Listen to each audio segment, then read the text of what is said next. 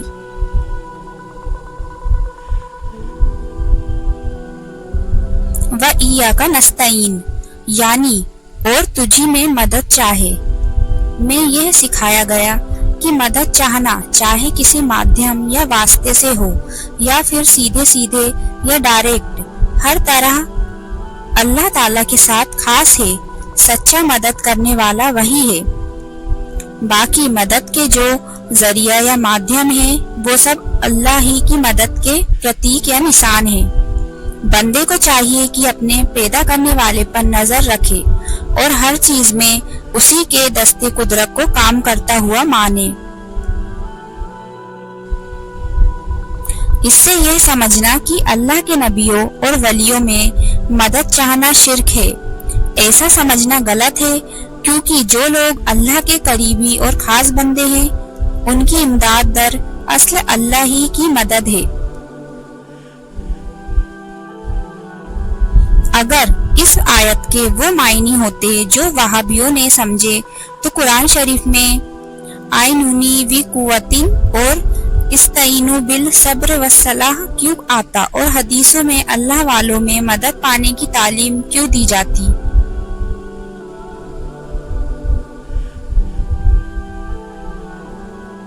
اہدنا الصراط المستقیم یعنی ہم کو سیدھا راستہ چلا۔ اس میں اللہ تعالیٰ کو ذات اور اس کی خوبیوں کی پہچان کے بعد اس کی عبادت، اس کے بعد دعا کی تعلیم دی گئی ہے۔ اس سے یہ معلوم ہوا کہ بندے کو عبادت کے بعد دعا میں لگا رہنا چاہیے۔ حدیث شریف میں بھی نماز کے بعد دعا کی تعلیم دی گئی ہے۔ صراط المستقیم کا مطلب اسلام یا قرآن یا نبی کریم اللہ کے درود اور سلام ان پر کا رہن سہن یا حضور کے گھر والے اور ساتھی ہے۔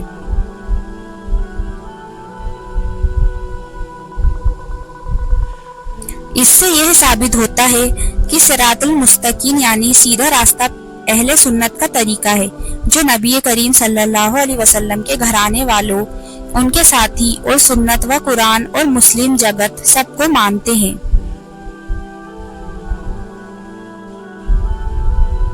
صراط الذین انعمت علیہم یعنی راستہ ان کا جن پر تو نے احسان کیا۔ یہ پہلے والے واقعے یا جملے کی تفسیر یعنی وورن ہے کہ صراط المستقیم سے مسلمانوں کا طریقہ مراد ہے۔ اس سے بہت سی باتوں کا حل نکلتا ہے کہ جن باتوں پر بزرگوں نے عمل کیا وہی سیدھا راستہ کی طرف میں آتا ہے۔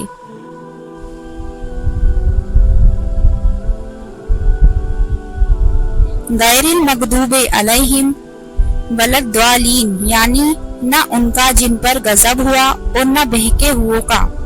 اس میں ہدایت دی گئی ہے کہ سچائی کی تلاش کرنے والوں کو اللہ کے دشمنوں سے دور رہنا چاہیے اور ان کے راستے، رسموں اور رہن سہن کے طریقے سے پرہیز کرنا ضروری ہے۔ حدیث کی کتاب ترمذی میں آیا ہے کہ مغضوب علیہم یہودیوں اور ضالین عیسائیوں کے لیے آیا ہے۔